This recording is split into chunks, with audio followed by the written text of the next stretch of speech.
O intuito aqui é falar dos pontos críticos da portaria 54, ou seja, não vamos repassar por toda a portaria, até porque ela é extensa, né? Mas passar pelos pontos críticos, esses pontos foram bem discutidos nas comissões técnicas, que o Edilson e eu participamos.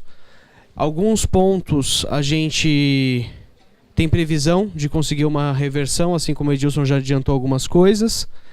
E também passar pelo guia de harmonização. Vocês vão ver que o guia de harmonização é um slide chamado guia de harmonização. Por quê? Porque o texto que está sendo consolidado pelo Inmetro é uma colaboração de várias frentes da comissão técnica, porém é um texto que ainda não está divulgado e depois que divulgado vai ser revisado pela comissão técnica e aí sim publicado. O único ponto é que não tem ainda esse texto formatado. Então, cada frente vem contribuindo com um guia, de uma certa forma, que eu vou explicar um pouco mais para frente. Mas a gente não tem um texto final ainda. Então, por exemplo, eu estava na expectativa de ver o guia de harmonização de como vai ficar. Nem a gente sabe como que vai ficar a versão final. O ponto é que cada membro da comissão técnica teve uma responsabilidade, uma tarefa a ser realizada para esse guia, que eu vou passar um pouquinho do que a Abimed contribuiu e qual a expectativa de temas que estejam no guia. E a gente vai detalhar isso um pouquinho mais para frente. Agenda, então, um pouquinho de introdução sobre o porquê da portaria 54, passar pelos pontos críticos da 54, falando de gerenciamento de risco, plano de ensaio, aceitação dos relatórios de ensaio, selo de identificação da conformidade e auditoria, o guia, a conclusão e debate de questões. Parece que é curtinho tal para o monstro que ela é, mas acho que a gente vai conversar bastante. Então, um pouquinho de introdução para explicar o porquê que a portaria 54 começou a ser trabalhada e discutida. O Edilson até já explicou um pouco. Teve a questão da terceira edição, lá fora, que aqui é a segunda edição. E, para muitas frentes, o que estava acontecendo com a portaria 350 e essa norma é que estávamos em uma situação híbrida. Ou seja, estávamos trabalhando com uma portaria que não era pronta para se trabalhar com a terceira edição, que pede gerenciamento de risco.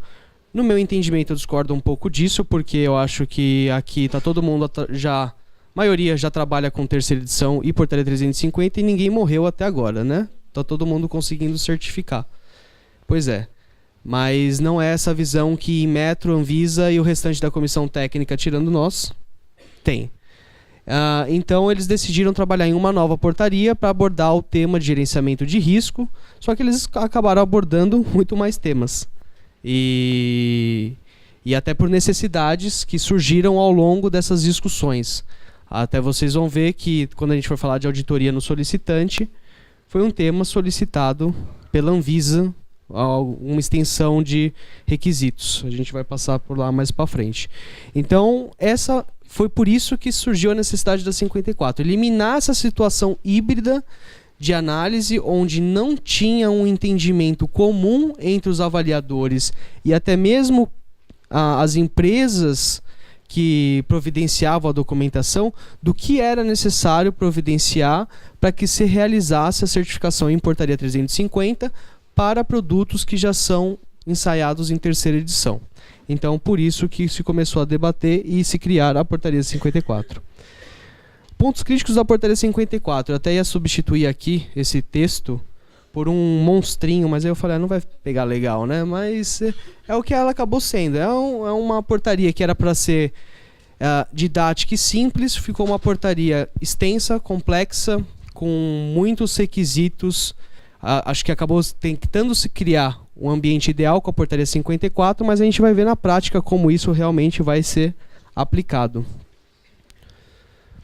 O principal ponto crítico aqui da portaria 54, e vocês vão ver que em vários pontos da portaria esse ponto é chamado, é o gerenciamento de risco, justamente porque ele é introduzido com a 60.601 e agora teremos que enviar alguns documentos relacionados a gerenciamento de risco para as certificadoras na hora de certificar um produto. Então aqui a definição de gerenciamento de risco, que é basicamente o que está na 14.971, não vou entrar no detalhe porque isso está em norma. E aqui no item da avaliação inicial da certificação, ele fala que além da documentação prevista no RGCP, o fabricante vai ter que fornecer essas documentações relacionadas ao gerenciamento de risco, que hoje em dia parte delas já é enviada pela 350, é uma mera formalização. É claro, vocês vão perguntar, Léo, mas o que é a qualificação de pessoal? O que é o plano de gerenciamento de risco? O que é o sumário de gerenciamento de risco? Eu vou falar para vocês, cada empresa vai definir o que é esse tipo de documentação. Então, quando você trabalha com gerenciamento de risco, você segue a 14971, que é uma norma de gerenciamento de risco que ela determina os requisitos, processos de gerenciamento de risco e onde você vai ter a sua documentação para cumprir com esse gerenciamento de acordo com o que cada fabricante estabelece. E esses documentos solicitados aqui terão que ser enviados ao OCP. Ponto interessante. Gerenciamento de risco durante a auditoria. Por quê? Assim como eu falei de documentos relacionados ao gerenciamento de risco, uma coisa que tem que ter na hora de fazer o gerenciamento de risco é um processo. Como que é o seu processo de gerenciamento de risco? Então, quando você tem um processo de gerenciamento de risco, isso tem que ser de alguma forma avaliado, a eficácia disso. Como que o OCP vai avaliar isso? Aí entra na questão de guia de harmonização, que vai existir um guia para que se tente harmonizar se isso vai ser documental, se isso vai ser feito em loco, se pode ser documental e evita de ser em loco, mas, lembrando, é um guia de harmonização. Não necessariamente um guia de harmonização determina requisitos. Não, quer dizer, não determina requisitos. Um guia de harmonização é sugestivo. Então, não quer dizer que todos os OCPs, todos os fabricantes vão cumprir, mas a ideia do guia é que se padronize ao máximo, tá? Então, vai haver auditorias no sistema de gerenciamento de risco, além das auditorias que a gente já está acostumado na questão de gestão da qualidade e avaliação do processo produtivo.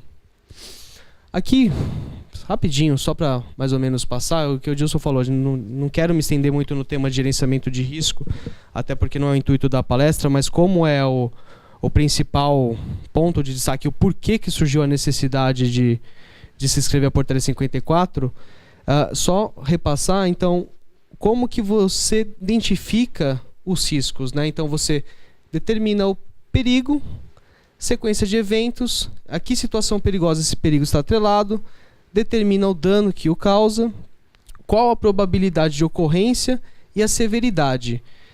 Através de probabilidade de ocorrência e severidade, você define números para isso no seu processo de gerenciamento de risco, e esses números, esses fatores que você determina, multiplicados um pelo outro, você vai ter um índice de gerenciamento de risco. E dependendo desse número que você obter, um vezes o outro, você vai classificar como aceitável e inaceitável o seu risco. A partir do momento que ele é inaceitável, você tem que garantir controles para o risco. Então, você não pode aceitar que algo é totalmente prejudicial ao usuário ou ao paciente e você não vai criar um controle sobre isso. A partir do momento que você cria um controle sobre isso, você tem que verificar se esse controle é eficaz. Se ele é eficaz, seguro. E aí você realiza ensaios a partir disso para que você possa mitigar o risco. A partir do momento que você realizou o ensaio e verificou que o seu controle é eficaz e seguro, você passou no ensaio.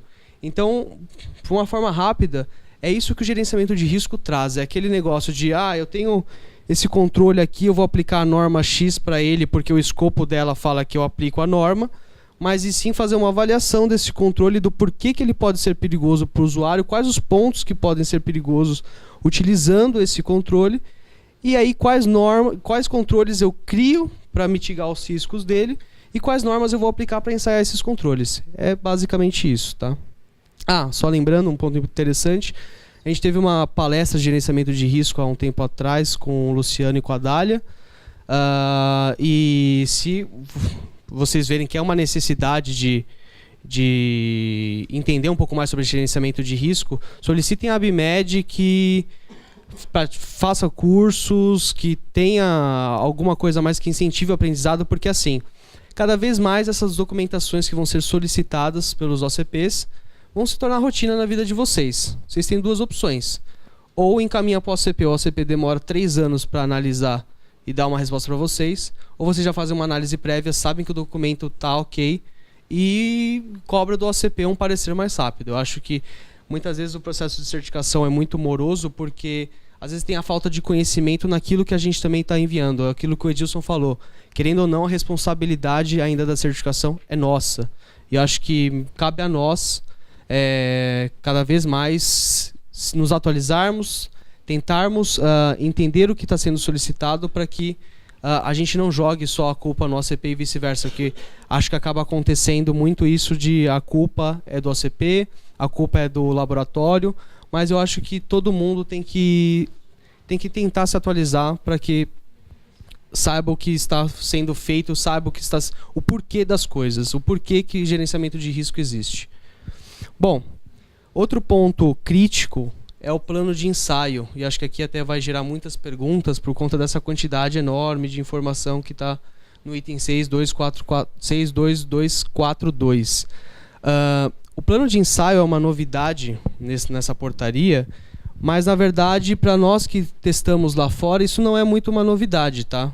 Talvez a gente não saiba, mas sempre que se realiza um teste lá fora, lógico, aqui tem importadores também, não sei se fazem ensaio no Brasil, mas sempre que se realiza ensaio lá fora, o fabricante, além de fazer gerenciamento de risco e tudo mais, ele tem que entregar um documento para o laboratório que se chama plano de ensaio. E esse plano de ensaio, ele é baseado em várias características do produto, que são essas informações aqui, e também no gerenciamento de risco. Então, isso não é uma novidade. O ponto é, para nós, tá? O ponto que vai ser uma novidade para o processo. Como que esse plano de ensaio vai ser aplicado no nosso processo é o que, aí acho que é o ponto de interrogação, porque a gente já ouviu falar muita coisa. Não tem ainda uma definição de como que o plano de ensaio vai ficar, se vai ser necessário todos esses documentos para se elaborar um plano de ensaio adicional, mesmo que já tenha sido ensaiado. O que a gente sugere é trabalhe como com os fabricantes atualmente, se vocês estão planejando coisa em portaria 54, solicitando essa documentação, porque é melhor pecar pelo excesso do que pecar pela falta. Então, se no futuro o OCP falar, eu preciso montar um plano de ensaio, eu não vou poder aceitar o seu plano de ensaio já realizado por você, a gente vai poder providenciar essa documentação. A dificuldade aqui talvez é que alguns documentos podem se caracterizar como confidenciais, mas a gente vai ter que ter um grau de argumentação com os nossos fabricantes para tentar estimulá-los a prover tal documentação. Vai ser discutido bastante, acho que essa parte de plano de ensaio no guia de harmonização. Quando sair o texto proposto, acho que aí cabe ao grupo Inmetro, que se reúne mensalmente, pensar em como mitigar ao máximo para que a gente não precise de tudo isso, tentar na revisão do guia trabalhar de alguma forma de que se o OCP recebe um plano de ensaio já do fabricante e ele conseguir fazer um plano de ensaio, às vezes sem ter que utilizar todas essas documentações, se bater com o plano de ensaio, se poderia ser aceitável, não sei. A gente vai ter que começar a pensar em alternativas. Por isso que, tá vendo, o cenário é muito incerto da portaria 54. Por isso que nós, como associação, decidimos pedir essa prorrogação, porque tem muito requisito, que o Edilson falou que há muitos anos são discutidos, mas que nem o OCP sabe como que vai ser avaliado isso. Eles não têm um processo definido, e nós fabricantes sabemos que esse documento já existe lá fora, para cá é algo novo, mas como que vai ser aplicado com toda essa quantidade de informação necessária? Não sabemos. Aqui é só um puxado do RGCP, que fala que chama o plano de ensaio, né? Então ele fala, uma coisa que é curiosa, o OCP é responsável por elaborar o plano de ensaio. Então, por isso que a grande dúvida de poder enviar o nosso plano de ensaio, entendeu? Porque a responsabilidade aqui, na nossa portaria, é atrelada ao OCP. Então, por isso que eu falo, nesse momento, se forem solicitar algo, solicitem todos aqueles documentos, coloquem isso como no planejamento de vocês, porque é melhor pecar pelo excesso. Porque se o OCP falar que para elaborar o plano de ensaio, ele vai precisar daquelas documentações todas, ele tem todo o direito de solicitar, está na portaria. Aceitação de relatórios de ensaios. Esse é um ponto que teve algumas mudanças significativas, né? Mais na parte de recertificação como um todo. Para fabricantes de grande porte,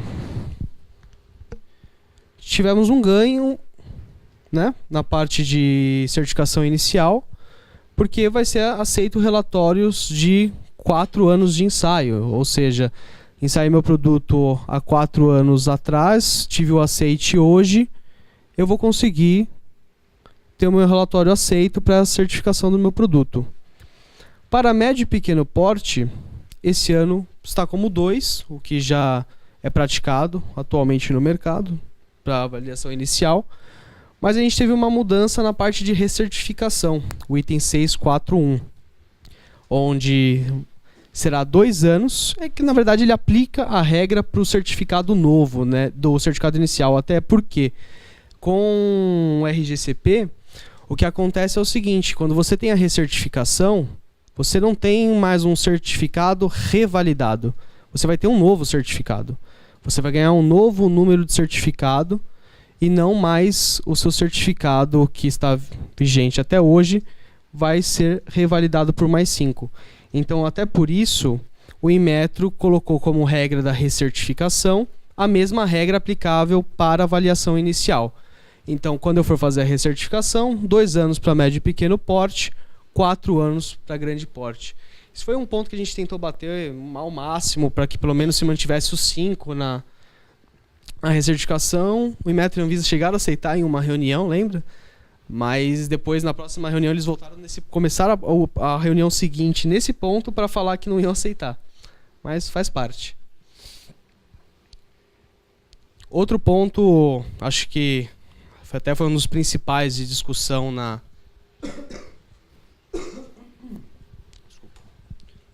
Foi até um dos principais pontos de discussão da nossa comissão técnica, é com relação ao selo de identificação da conformidade.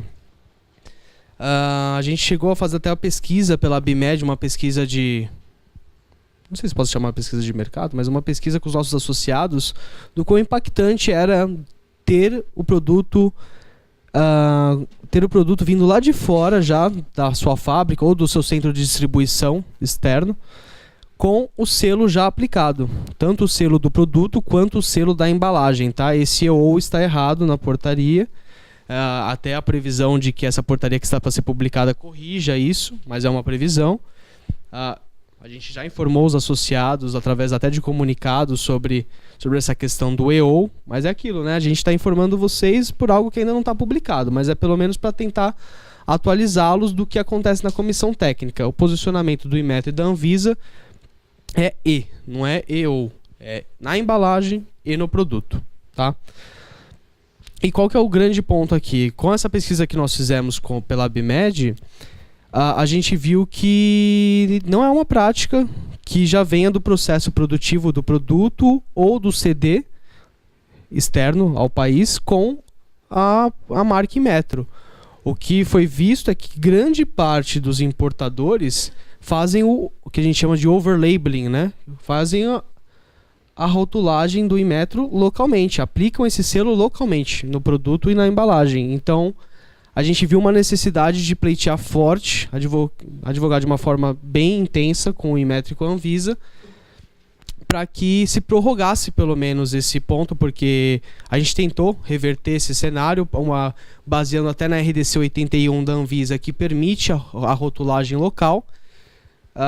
Até um ponto só para pôr no ar, mas isso não tem previsão nenhuma de quando vai ser mudado, é que até o próprio Anvisa falou, não, a gente pode manter em Inmetro, porque até a perspectiva da Anvisa é que a rotulagem da Anvisa, em alguns anos ou até ano, não seja mais permitida para se fazer localmente. Comece a ser feita lá de fora já. Então é algo que está sendo discutido, não temos uma informação oficial de que vai ter uma consulta pública da 81 que mude isso, mas é algo que para ficar no radar, tá? Então eles não aceitaram mudar o requisito, se manteve, então o nosso pleito passou a ser 2. ou prorrogar esse item por mais algum tempo, ou tentar que, pelo guia de harmonização, os OCPs entendessem isso como uma não conformidade menor na hora de, se por exemplo algum fabricante não conseguiu se adequar em tempo, e com essa não conformidade menor ele não pararia o seu processo de certificação, daria continuidade no processo de certificação, só que você teria depois que na próxima auditoria de manutenção talvez se adequar a esse requisito, então você aplicasse. Esse era o nosso plano B. Nosso plano A foi a prorrogação. Batemos, até que na última reunião de comissão técnica, que foi... Quando? Acho que foi, eu falei 14 para você ontem, mas acho que 14 foi a nossa, mas anyway, foi no... foi 8. Acho que foi 8 de julho mesmo. Inmetro e Anvisa não se opuseram ao fato de prorrogar esse requisito em específico por mais um ano do que está hoje, né? Então a gente pediu a prorrogação até 1º de agosto de 2017, mas tudo também depende da publicação dessa portaria. São informações que a gente está passando para vocês, que a gente obtém na reunião, mas não estão oficializadas, nem inclusive em ata, porque ainda não recebemos nem a ata da última comissão técnica. Então, tá pela nossa ata da ABMed, que a gente também faz, mas a ata da comissão técnica oficial ainda não foi disponibilizada. Auditoria. Eu acabei de lembrando aqui que eu não coloquei sobre a traço 1, traço 9, mas acho que a traço 1, traço 9, o ponto que o Luciano já passou, a gente pode voltar a discutir no painel. Auditoria é o seguinte, a gente tem agora a auditoria no solicitante, que a 350 na verdade já trazia esse ponto de auditoria no solicitante. O ponto, como eu falei, nem sempre era aplicável. Pedindo tratamento de reclamação e também agora com a necessidade da Anvisa pedindo 13485 parte da tabela 8.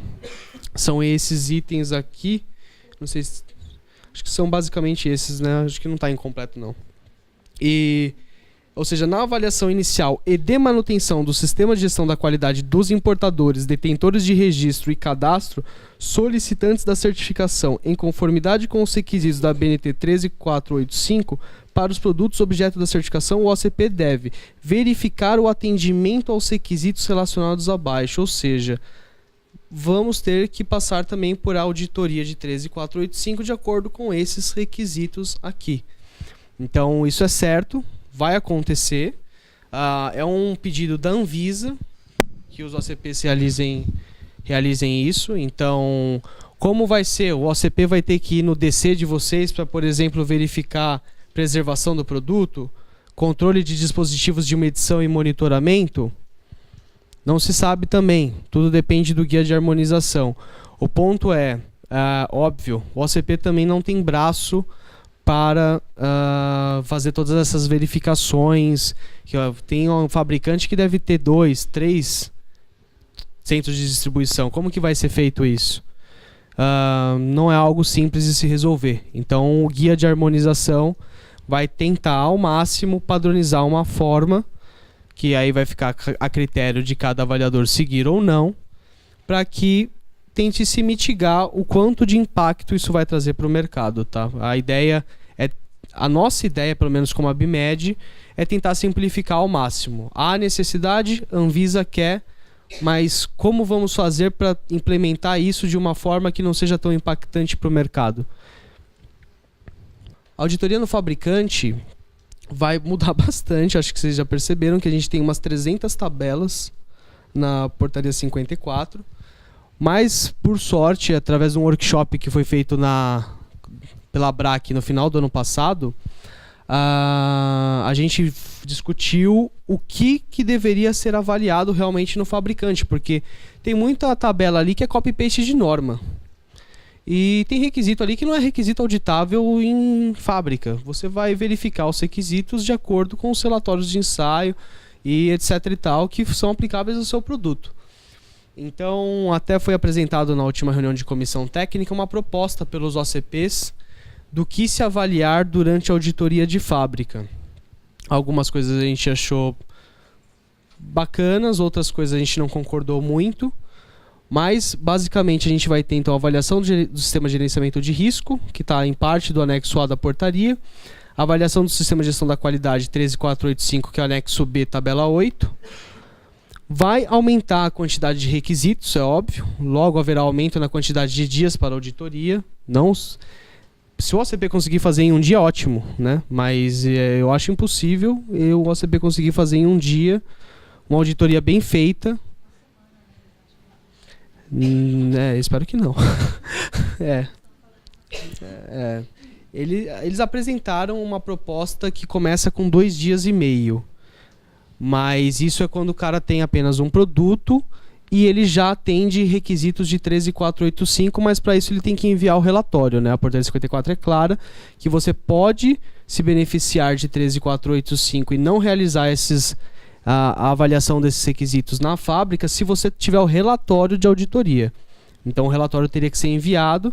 Com o envio do relatório e de um OCP, eu acho que, não lembro agora a questão de IMOU, mas se o OCP aceitar o relatório de 13485 que a empresa tenha, aí você vai ter uma diminuição significativa na quantidade aplicável de itens de auditoria na fábrica, tá?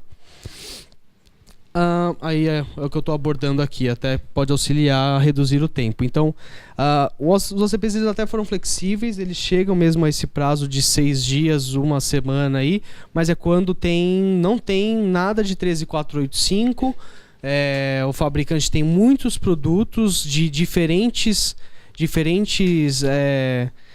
tecnologias, porque eles vão avaliar por linha de produção. Então, por exemplo, qual que é a ideia que o OCP tem em mente? Eu tenho uma fábrica que faz ventilador pulmonar, por mais que eu tenha 15 modelos, eles não vão avaliar os 15 modelos, eles vão fazer isso de uma forma amostral por linha de produção. Agora, se eu tenho nessa mesma fábrica ventilador pulmonar, anestesia e, sei lá, alguma outra linha de produção, aí eles vão avaliar mais ou menos. Essa é a ideia que eles estão querendo colocar no guia de harmonização. Achei plausível algumas coisas, alguns outros requisitos eu acho que a gente precisa debater e discutir, mas perto do que estava se esperando, eu já estava esperando que viessem aí 4, 5 dias independente de quantidade de produto, etc e tal. Então acho que eles estão pensando até de uma forma mais amena, mas a gente tem que discutir e ver se tecnicamente faz sentido, porque também colocar 2 dias e meio sem ter uma explicação técnica não contribui, apenas foi só um achismo e acho que não é isso que a gente quer, tá? Guia de harmonização. Então, assim, o guia de harmonização, qual que é o intuito dele, tá? Acho que eu já até falei um pouquinho, vou ser repetitivo, mas é tentar diminuir a discrepância na avaliação que os OCPs hoje em dia praticam, esse foi o principal, mas também a discrepância em como nós enviamos os documentos, em quais documentos enviamos, evitar isso que o Luciano comentou na palestra dele, de eu vou fazer com o OCP agora, esse OCP não aceita as documentações que eu tenho, não aceita o que eu estou praticando e eu vou para o OCP do lado e o OCP do lado aceita. Por quê? Não deveria ser assim. Deveria ter uma homogeneidade, pelo menos, no resultado final da avaliação. Mesmo que a avaliação em si não seja igual, cada um tem o seu processo. A gente não pode obrigar que todos os OCPs tenham os mesmos processos. Assim como nós, fabricantes, também não temos os mesmos processos. Cada um tem os seus processos para cumprir com as mesmas normas, mas não temos os mesmos processos. Então, assim, é buscar que pare de ter essa discrepância, mas não sei se realmente... isso eu acho que vai levar tempo, não vai ser de uma hora para outra que vai parar de ter essa discrepância, mas eu acho que a gente começa a introduzir um conceito que na Europa é muito utilizado, onde você tem um regulamento, mas você também providencia um guia para que você tente harmonizar ao máximo como esse regulamento é aplicável, tá? Então, nesse guia, o que vai conter são as contribuições de várias partes. Nós, como a BIMED, contribuímos com 2 partes do guia de harmonização, que foi a consolidação dos requisitos do RGCP com a portaria 54, para tentar tornar um texto mais homogêneo, porque é horrível você ficar lendo na portaria 54 e depois ler no RGCP. e também com a explicação de quais pontos de relação entre Anvisa e Inmetro. Então, por exemplo, nós temos na portaria 54 várias citações de resoluções e normas da Anvisa que são citadas na portaria 54. Então, o porquê que elas são citadas? O porquê que a IN4 é citada? O porquê que a RDC 67 e a RDC 23 são citados? Então, vai ter um capítulo explicando essa relação, que também está sendo realizado pela BIMED, que o intuito é você entender o porquê dessa relação Anvisa e Inmetro, que muitas, às vezes a gente desconhece e que é extremamente importante para o processo. Então a BIMED vai contribuir com essas duas fontes. O restante vem principalmente da ABRAC, que são os OCPs, e que estão propondo vários temas, como auditoria, etc. E tal. Afinal de contas, eles são os avaliadores. Nada mais justo de que eles criem essa parte do guia de harmonização, que é o conteúdo principal. Agora o ponto é, isso vai ser revisado por todos. Então acho que o que conseguimos com o guia de harmonização a nosso favor é que, mesmo eles criando o guia de harmonização para tentar padronizar como os requisitos serão aplicáveis, eu acho que a grande vantagem que a gente tem é de poder revisar e tentar diminuir ao máximo o impacto para os nossos associados. Eu acho que isso é o que a gente vai ter de melhor ganho. Então, nas últimas reuniões, a ABRAC apresentou sobre a auditoria no solicitante, sobre a auditoria no fabricante. Teve pontos que nós não concordamos, que vamos levar para discutir. Na última reunião do nosso grupo, teve um ponto que uma colega trouxe muito bom para ser colocado no guia de harmonização. Por isso que eu falo que é importante a participação de vocês. E sempre que vocês tiverem alguma dúvida ou algo que vocês acham que não está claro na portaria, seja pela reunião, seja por meio de e-mail para a Angélica, para o Davi, para mim, para o Edilson, nos enviem, porque a gente vai ver, a gente não estava pensando nisso para colocar no guia e é um ponto a ser discutido. Então acho que até essa questão de proposta, essa questão de relatório de ensaio, se vai ser aceito um plano de ensaio, isso tudo vai ter que estar no guia, explicando como que vai ser essa questão de plano de ensaio para nacional, como que vai ser a questão de plano de ensaio para um importador que utiliza relatório lá de fora. Vai ter que estar claro isso. E se não estiver claro, a gente não vai deixar que o guia seja publicado, porque vai ter dúvida. O que adianta um guia ser publicado com dúvidas?